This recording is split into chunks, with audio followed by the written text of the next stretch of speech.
రాజా faith ministries సమర్పించు యేసు కృపాస్వరం TV కార్యక్రమానికి ప్రేమపూర్వక ఆహ్వానం తెలియజేస్తున్నాం. మన తండ్రి అయిన దేవుని నుండి, యేసుక్రీస్తు ప్రభు నుండి, పరిశుద్ధాత్మ దేవుని నుండి మీకు కృపా సమాధానము కలుగును గాక.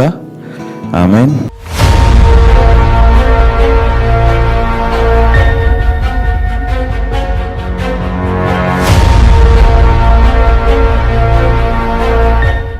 ఈ పడిపోయిన లోకములోని దేవుని కొరకు జీవించటం ఎలా, ఆయన రాజ్యము ఎలా కట్టగలుగుతాం, కొన్ని మాటలు మీతో పంచుకోవాలనుకుంటున్నాను.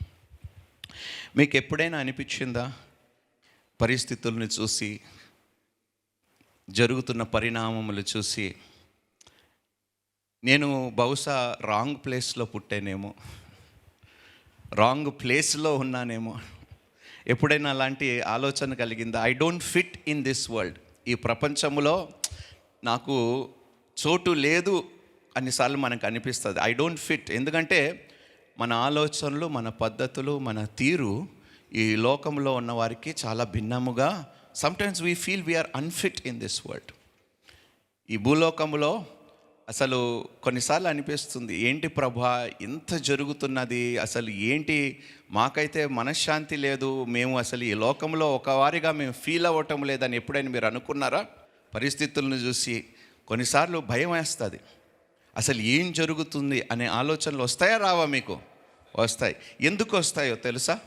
దేవుడు మనలో ఒక కార్యం జరిగించి, మన పౌరసత్వము భూ సంబంధమైనది కాదు, అది పరలోక సంబంధమైనది అని ఎప్పుడైతే ఆ ముద్ర మనలో వేసాడో, అందుకని ఈ లోకములో ఉంటుండగా చాలా ఇన్కన్వీనియంట్గా మనం ఫీల్ అవుతూ ఉంటాం, చాలా ఇబ్బందికరంగా మనము ఫీల్ అవుతూ ఉంటాం. చూద్దాం నాన్న, వాక్యంలో ఫిలిప్పీలకు రాసిన పత్రిక 3వ అధ్యాయం 20వ వచనం ఏమంటాడు చూడు. ఎక్కడ చూసినా అందరూ రాజీ పడటమే, కాంప్రమైజ్ కాంప్రమైజ్ కాంప్రమైజ్. మన పౌరస్థితి పరలోకమందున్నది, అక్కడ నుండి ప్రభు అయిన యేసుక్రీస్తు అను రక్షకుని నిమిత్తము కనిపెట్టుకొని ఉన్నాము. హల్లెలూయా. సో ఏంటిది? ఇది మన ఇల్లు, ఇది మన స్థలము, మన పౌరసత్వం ఎక్కడుంది? అందుకనే ఏదో ఒక రకమైన ఆందోళన కలుగుతూ ఉంటుంది.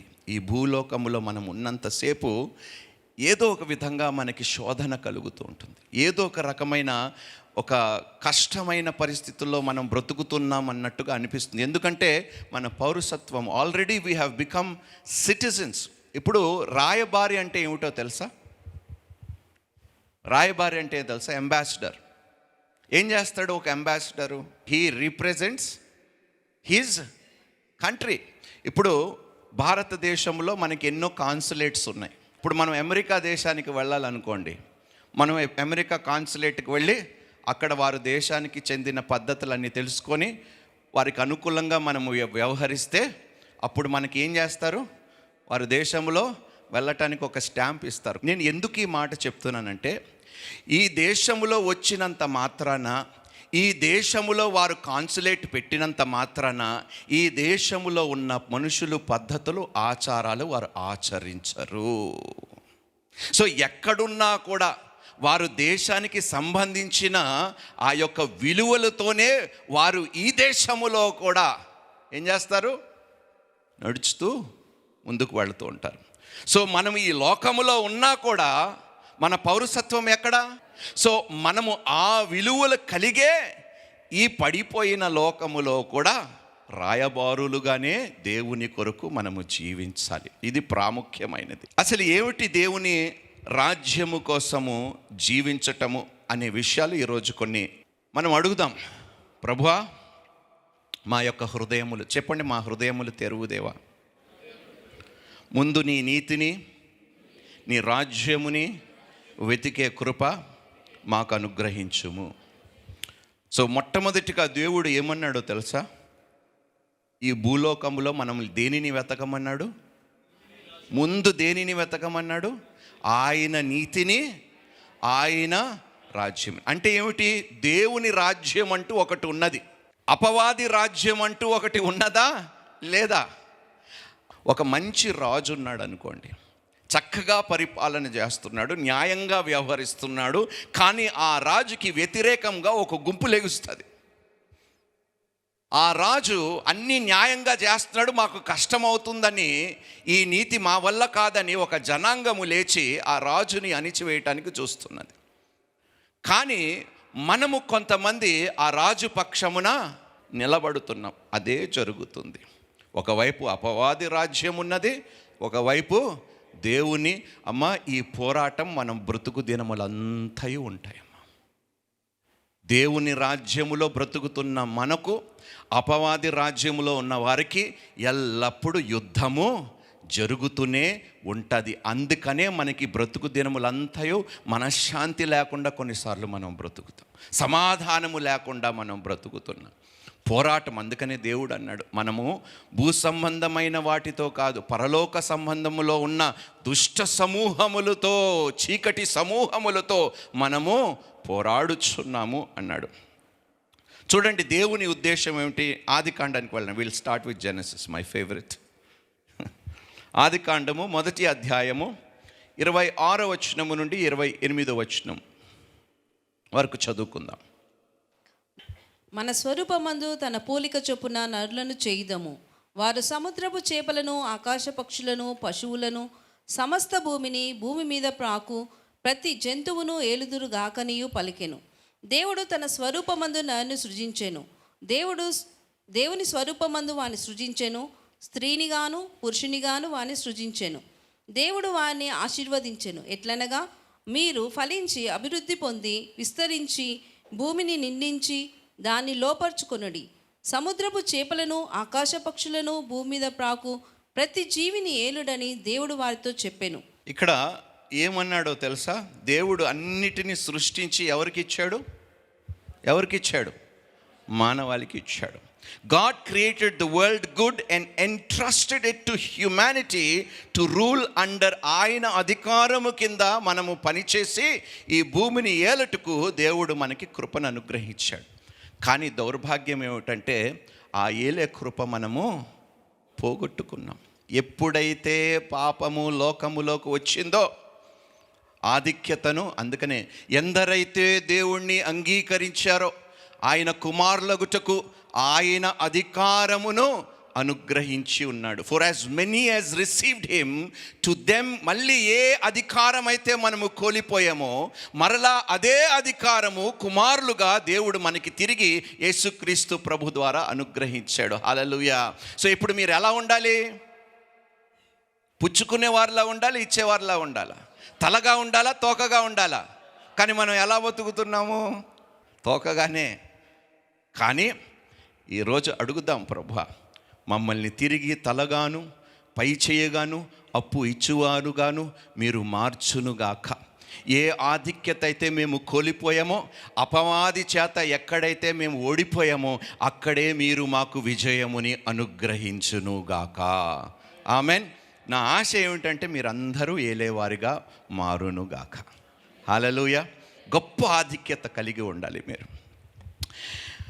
ఎప్పుడైతే ఆదాము అవ్వ పాపము చేసి పడిపోయారో అప్పుడు నుండి ఈ పడిపోయిన స్థితిలోనే మనము బ్రతుకుతూ వస్తున్నాం. తరతరాలు ఇదే పాపములో కొనసాగుతున్నది. ఒకసారి లూకా సువార్తకు వెళ్ళండి, 4వ అధ్యాయము 6వ వచనము చూడండి. ఈ అధికారమంతయు ఈ రాజ్యముల మహిమయు నీకిత్తును, అది నాకు అప్పగింపబడి ఉన్నది. చూసావా ఏమిటంట? ఈ అధికారమంతయు ఈ రాజ్యముల ఈ అధికారమంతయు ఎవరిచ్చారు? అధికారము ఎవరిచ్చారు? అపవాదికి. మనం ఇచ్చాము. ఏ ఆధిక్యత దేవుడు మనకిచ్చాడో ఎంత దౌర్భాగ్యం అంటే అదే అధికారము మనం అపవాది చేతికి అప్పగిచ్చి ఆయన కింద బ్రతకటానికి మనం అంగీకరించినందుకు నిజంగా దౌర్భాగ్యులము. మనం దేవుడు అధికారము కింద బ్రతికి మనం ఏలి అభివృద్ధి చెంది ఫలించేవారుగా ఉండాలే కానీ మనం ఏం చేసామో తెలుసా? రారా బాబు, తీసుకోరా బాబు నా అధికారము, నన్ను ఏలురా అన్నట్టుగా వాడికి అన్నీ ఇచ్చేసాం. ఇప్పుడు ఏం చేస్తున్నాము? మనం ఓట్లేస్తాము. ఏం చేస్తాము? వాడు మంచోడైతే మనకి మేలు జరుగుతుంది. మనం ఎంచుకున్నవాడు మంచోడు కాకపోతే వాడు మన నెత్తి మీద నువ్వు ఏమి అడిగినా కూడా వాడు చేసే. 2 కొరింథీయులకు రాసిన పత్రిక 4వ అధ్యాయము 4వ వచనము. దేవుని స్వరూపి అయ్యున్న ఆ, క్రీస్తు మహిమను కనపరచు సువార్త ప్రకాశము వారికి ప్రకాశింపకుండు నిమిత్తము ఆ. ఈ యుగ సంబంధమైన దేవత అవిశ్వాసులైన వారి మనోనేత్రములకు గుడితనము కలగజేసెను. ఏమంటుంది? క్లాష్ ఆఫ్ కింగ్డమ్స్, 2 రాజ్యముల మధ్య ఏం జరుగుతుంది? యుద్ధము జరుగుతుంది. నాకు చాలా ఇష్టమైన వాక్యం అది. The God of this age has blinded the minds of unbelievers so that they cannot see the light of the gospel of the glory of Christ, who is the image of God. ఏం చేశాడంటే వారు కన్నులను మూసివేశాడంట. దేవుని యొక్క వెలుగుని చూడకుండా అన్యుల కన్నులను చీకటిమయంగా చేశాడు అని వాక్యం. సో దేర్ ఆర్ 2 కింగ్డమ్స్ నాన్న, 2 రాజ్యములు ఉన్నాయి. ఈరోజు మనం ఎవరి పక్షమున ఉందాము అని నిర్ణయించుకుందామా లేదా? మీరు ఎవరి పక్షమున, మీరు ఎవరి కింద, ఎవరి అధికారము కింద ఉండాలి, సేవ చేయాలనుకుంటున్నారు? చేతులు ఎత్తండి. దేవుడా లేకపోతే అపవాదినా? దేవుడు అన్నవారు చేతులు ఎత్తండి. అయితే ఈ రోజు నుండి వారికి ఏమాత్రము మీరు చోటు ఇవ్వకండి. దేవుడు మీకు ఇచ్చిన ఆధిక్యతను దయచేసి వాడి చేతిలో పెట్టకండి. మీరు ప్రార్థిస్తే వాడు ఖచ్చితంగా పారిపోవలసిందే, వాడు ఓడిపోవలసిందే, వాడు మీ ముందు అందుకని దేవుడు అంటాడు, submit, resist the devil, submit to me, resist the devil and he shawl flea from you. ఏమంటున్నాడు? లోబడు అంటున్నాడు. లోబడితే అపవాది ఏం చేస్తాడంట? మన యుద్ధ నుండి. So I want each one of us to come under the authority of God today. దేవుని అధికారము కింద మనమందరము వచ్చును గాక. ఒక ఉదాహరణ నేను మీకు ఇస్తాను. ఎంతమంది దగ్గర సెల్ ఫోన్స్ ఉన్నాయి? చేతులు ఎత్తండి. ఇప్పుడు మీరు వాడుతున్న ఫోన్కి వైరస్ వచ్చిందనుకో, అది కరెక్ట్గా పనిచేయగలుగుతుందా లేదా? ఎంత విలువైన ఫోన్ అయినా, ఒక స్మార్ట్ ఫోన్, ఒక యంత్రమైనా, అందులో చేరరానిది చేరితే అది సంపూర్ణంగా పని చేయగలుగుతుందా లేదా? అదే ప్రాబ్లం మనతో ఈరోజు. పరిశుద్ధాత్మ దేవునికి చోటు ఇవ్వక ఈ లోకములో ఉన్న ప్రతి చెత్తదానికి మనం అనుమతిస్తున్నాం. అందుకని దేవుడు అన్నాడు, నీ శరీరము దేవుని ఆలయము, ఈ శరీరముని నేను పాడు చేసిన వాడిని నిశ్చయముగా పాడు చేసేదను, ఇందులో ఏమాత్రము సందేహము లేదు. అందుకని ప్రియ సంఘమా, మీరు ఎవరి అధికారము కింద లోబడతారో, దేవుణ్ణి ఏలనిస్తారో లేకపోతే అపవాది అధికారము కింద ఉండి ఆయనని ఏలనిచ్చి మీ బ్రతుకుని పాడు చేయనిస్తారో, ఈరోజు ఒక తీర్మానం మనం తీసుకుందాం. ఎవరు రాజ్యము కింద బ్రతుకుదామో, ఎలా బ్రతుకుదామని ఈరోజు మనం తెలుసుకుందాం. దేవుడు ఈ లోకముని సృష్టించినప్పుడు పర్ఫెక్ట్గా ఉన్నదా లేదా? ఉన్నది.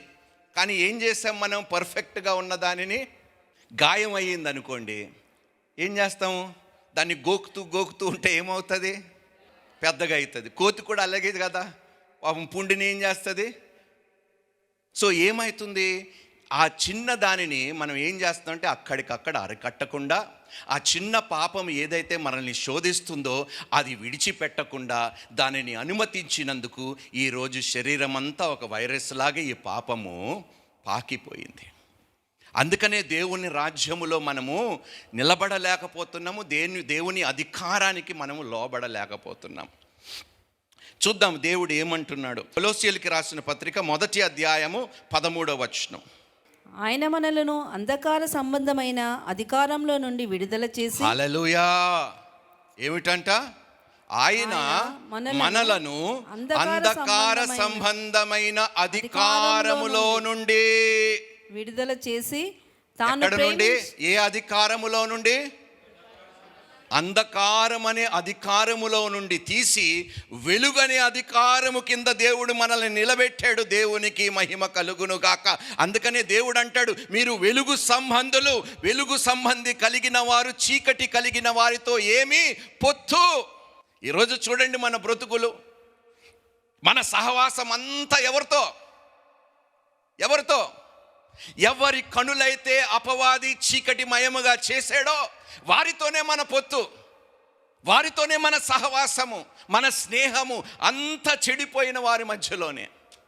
అర్థం కావటం లేదు మీకు. ఆ ప్రభావము ఎంత భయంకరంగా ఉంటుందో మన బ్రతుకుల మీద. అందుకనే పులిసిపోయినది కాస్తంత పిండిలో వేస్తే పిండంతయు. బ్రదర్, నేను వాళ్ళతో తిరుగుతాను, వాళ్ళతో కలిసి వెళ్తాను, వాళ్ళు మందు తాగినా కూడా నేను తాగను బ్రదర్. అబ్బాబ్బాబ్బా, కానీ ప్రోత్సహించినందుకు దేవుడు నిన్ను దీవించునుగాక. నీ బుద్ధి ఏమైందిరా? వాళ్ళకి చెప్పొచ్చు కదరా. అది తప్పు, తప్పు. అది చెడు సాంగత్యము మంచి నడవడిని కూడా చెడిపేస్తుంది. పాడు చేయటం కాదు, చెడిపేస్తుంది. హల్లెలూయా, హల్లెలూయా. ఎంత గొప్ప అందరం కలిసి చదువుదాం ఈ వాక్యము. ఆయన మనలను అంధకార సంబంధమైన అధికారం నుండి విడుదల చేసి తాను ప్రేమించిన తన కుమారుని యొక్క రాజ నివాసులుగా చేసెను. హల్లెలూయా. రాజ్య నివాసులు అంటే ఆయన రాజ్యములో మనల్ని నివాసులుగా చేర్చుకున్నాడు. ఇప్పుడు ఎవరి అధికారం కింద ఉండాలి? ఒక అద్దెలు ఎంతమందికి ఉన్నాయండి? యజమానుడు కొన్ని రూల్స్ పెడతాడా పెట్టడా? యజమానుడు రూల్స్ పాటించకపోతే ఏమవుతుంది? ఉన్నది ఊడుతుంది. ఏమిటి? ఉన్నది ఊడిపోతుంది. అదే దేవుడు అంటున్నాడు, నాయనా నా అధికారానికి లోబడి నేను నివాస స్థలము నీ కోసం కట్టి ఉన్నాను, అందులో నివసించడానికి నువ్వు ఇష్టపడితే ఏది కూడా, ఎలాంటి అపాయము కూడా, ఏ తెగులు కూడా నిన్ను సమీపించదంటున్నాడు. హల్లెలూయా. కానీ మనం ఇష్టపడమే. ఎంతసేపు పనికి మాలిన వారితోనే సాంగత్యము. మొదటి కీర్తన ఏమన్నది బైబిల్లో? అయినను మనము మానము కదా, వారితోనే స్నేహము. ఎప్పుడు చూసినా బైబిల్ చదువుతుంది, ఎప్పుడు చూసినా బైబిల్ అంటాడు, ఎప్పుడు చూసినా దేవుడు అంటాడు. అది ఇంకేమనాలి రా బాబు? ఇంకేమనాలి? ఈ లోకములో మనం వేరు చేయబడ్డాము, ప్రత్యేకపరచుకున్నాడు దేవుడు. తన రక్తముతో మనల్ని కొని పవిత్రపరిచి పరిశుద్ధపరచుకున్న తర్వాత ఆయన అధికారం కింద బ్రతకటానికి ఇష్టపడకపోతే భయంకరమైన ప్రమాదము రాబోచున్నది అంటున్నాడు దేవుడు. Right, the Kingdom of God. మన ప్రైమరీ ఇంపార్టెన్స్ ఈ లోకములో ఏదైనా ప్రాముఖ్యమైనది ఉందంటే ఆయన రాజ్యములో బ్రతకటమే. ఒకసారి చూద్దాం నాన్న. మత్తయి సువార్త 13వ అధ్యాయము 44వ వచనము నుండి 46వ వచనం చదువుదాం. పరలోక రాజ్యము పొలములో దాచబడిన ధనమును పోలి ఉన్నది. ఒక మనుషుడు దాన్ని కనుగొని దాచిపెట్టి అది దొరికిన సంతోషంతో వెళ్ళి తనకు కలిగినదంతయు అమ్మి ఆ పొలమును కొనెను. మరియు పరలోక రాజ్యము మంచి ముత్యములను వెదకుచున్న. ఇప్పుడు ఒక మాట అడుగుతానయ్యా, ఈ వాక్యము. మీరు ఒక పొలముని చూశారు, దానిని పరిశీలించారు, అక్కడ ఏదో వజ్రాలు కనిపించినాయి, తవ్వారు. అరే, ఇందులో ఏదో గొప్ప నిధి ఉన్నది అని తెలుసుకున్న తర్వాత దాన్ని కొంటారా, విడిచిపెడతారా? మన దగ్గర ఉన్నదంతా ఏం చేస్తాము? అమ్మేసైనా అంత విలువైన రాజ్యము దేవుడు మనకు అప్పగించాడయ్యా. దేవునికి మహిమ కలుగును గాక. కానీ ఆ రాజ్యములో మనము ఉండటానికి, ఆ పొలములో మనము పనిచేయటం, ఆ పొలములో అంతా ఏమున్నదంట? ఏమున్నాయంట? దాచబడిన నిధి. హల్లెలూయా. అందుకనే మీరు అడుగు వాటికన్నా, ఊహించు వాటికన్నా అత్యధికమైన మీరు ఆయన పొలంలో పనిచేయండి రా బాబు. ఆయన అధికారానికి లోబడండి. మీరు దున్నుతుని కొద్దీ ఏదో ఒకటి వస్తుంది. హల్లెలూయా, హల్లెలూయా. Jesus said the kingdom is like a man who finds a treasure in a field and sells everything to buy it. ఒక్కసారి ఊహించుకోండి నాన్న, ఇలాంటి ఒక డైమండ్ ఫీల్డ్ మనకి దొరికింది, ఒక వజ్రాలు పొలము మనకి దొరికింది. మనం అన్నీ అమ్మి అది కొంటామా లేదా? హల్లెలూయా. That is what the Bible is saying. Would you not buy it? If you know how valuable it is, then what you have, would you not buy it? ఎవరు తిరస్కరిస్తారు దానిని? విలువైన దానిని ఎవరు తిరస్కరిస్తారు? మూర్ఖులు. మీరు విలువైన వారా కాదా? అపవాదికి మనం ఎలా కనిపిస్తున్నామంట? ఒక అద్భుతం అంట, like a marvel. That's what living for God's kingdom should feel like. Joyfully giving all because it's worth more than anything. దేవుని రాజ్యములో ఉండటానికి నాకు కలిగి ఉన్నదంతా ఇచ్చైనా ఆయన రాజ్యములోనే, ఆయన అధికారము కిందనే నేను బ్రతుకుతాను అన్నట్టుగా మనం ఉండాలి. అంత విలువైనది దేవుని రాజ్యం. ఏమంటున్నాడు? The Kingdom of haven. చదవండి సిస్టర్. మరియు పరలోక రాజ్యము సముద్రంలో వేయబడి నానా విధములైన చేపలను పట్టిన వలను పోలియున్నది. అది నిండినప్పుడు దాన్ని దరికి లాగి కూర్చుండి మంచి వాటిని గంపల్లో చేర్చి చెడ్డవాటిని బయట పారవేయుదురు. అలాగే యుగ సమాప్తి అందు జరుగును. దేవదూతలు వచ్చి నీతిమంతుల నుండి దుష్టులను వేరుపరిచి వీరిని అగ్నిగుండంలో పడవేయుదురు. అక్కడ ఏడుపును పండ్లు కొరుకుటయు ఉండును. రెడీగా ఉన్నారా? సంతోషించటానికైనా ఏడవటానికైనా మీరే డిసైడ్. ఎంతమంది సంతోషంగా బ్రతకాలనుకుంటున్నారు, ఎంతమంది ఏడ్చి బ్రతకాలనుకుంటున్నారు, ఇప్పుడే నిర్ణయించుకోండి. అమ్మా, మనము పొందుకున్నది ఏమిటో మనం అర్థం చేసుకోగలిగితే ఈ రాజ్యముల నుండి మనం బయటికి వెళ్ళము. ఆయన అధికారము కింద మనం బ్రతకటానికి అంగీకరిస్తాము. ఆయన చెప్పిన దానికి మనం ఏంటి, ఇప్పుడు అద్దె ఇంట్లో బ్రతుకుతున్నాము. ఒకరోజు ఆయన చేతులతో కట్టిన ఇండ్లల్లో మనము బ్రతుకుతున్నాం. ఎంత అద్భుతమైన వాక్యం. I go to my father and I will prepare mansions. ఒకసారి అడగండి, is God's kingdom my highest priority అని మిమ్మల్ని మీరు ప్రశ్నించుకోండి ఒకసారి. If God's kingdom is your highest priority, then you should try to live only for his kingdom. ఆయన రాజ్యము కొరకే బ్రతకాలని ఆశ కలిగి ఉండాలి. అపవాది రాజ్యములో అంత మోసము, దగ, హత్య, కుట్రలు, ప్రతీకారాలు, మోసాలు తప్ప ఏవీ లేవు. వాడు ఇచ్చినట్టుగా ఇచ్చి, మత్తయి సువార్త 13:44 ఒకసారి వెళ్ళండి ప్లీజ్. పరలోక రాజ్యము పొలములో దాచబడిన ధనమును పోలి ఉన్నది. ఒక మనుషుడు దాన్ని కనుగొని దాచిపెట్టి అది దొరికిన సంతోషంతో వెళ్ళి తన కలిగినదంతయు అమ్మి ఆ పొలమును కొనును. ఇప్పుడు దేవుని రాజ్యము మనము పొందుకున్నామా లేదా? పొందుకున్నామా లేదా? ఏమిటా రాజ్యము? What is that Kingdom of God that we have received? యోహాను సువార్త 17వ అధ్యాయము 14 నుండి 18వ వచనం వరకు చదువుదాం. దేవుని రాజ్యములో ఏముంటాయో తెలుసమ్మా? ప్రేమ, నీతి, సమాధానము, ఇంకా అయ్యే మనిషికి కావాల్సింది కూడా అవే. చదువుదాం నాన్న. వారికి నీ వాక్యం ఇచ్చి ఉన్నాను, నేను లోక సంబంధిని కానట్టు వారును లోక సంబంధులు కారు గనుక లోకము వారిని కాదు. ఏమన్నాడు? యేసు లోక సంబంధి కాడు, మీరును లోక సంబంధి. మళ్ళీ ఒకసారి చదవండి సిస్టర్. నేను లోక సంబంధిని కానట్టు వారును లోక సంబంధులు కారు కనుక లోకము వారిని ద్వేషించును. ఇప్పుడు అర్థమైందా మీ ప్రాబ్లం ఏమిటో? ఎన్ని ఇబ్బందులు తెలుసా? ఎక్కడికి వెళ్ళినా తిరస్కరణ, ఎక్కడికి వెళ్ళినా అవమానాలు, ఎక్కడికి వెళ్ళినా నిందలు, ఎక్కడికి వెళ్ళినా కష్టము. ఎప్పుడైతే నువ్వు క్రైస్తవురాలు అని క్రైస్తవుడి చెప్తావో ఈ లోకము నీ మీద తిరుగుబాటుతనము చేస్తుంది. It wants to oppose God's kingdom in you. ఎప్పుడైతే వారి ప్రకారము నువ్వు జీవించటానికి, ఆ దేవుని విడిచి ఈ రాజ్యములో నువ్వు రావటానికి అంగీకరిస్తే నీకు ఏ ఉద్యోగం కావాలి, నీకు ఏది కావాలి అన్నీ నేను ఇస్తాను అంటున్నాడు అపవాది. కానీ మనం ఏం చేయాలి? నువ్వు ఇచ్చేది ఏమిటయ్యా? ఈ భూమి అంతయు, బంగారం అంతయు, వెండంతయు, 1000 కొండల మీద ఉన్న పశువులంతయు ఆయనవే. నువ్వు ఇచ్చేది బోడి నాకేమిటి అని చెప్పండి. అంతేగాని వాడు ఆశ చూపిస్తే మాత్రము మనం విలువలను తాకట్టి పెట్టి వెళ్ళిపోకండి దయచేసి. చాలాసార్లు నాకు బాధ ఏమిటో తెలుసా?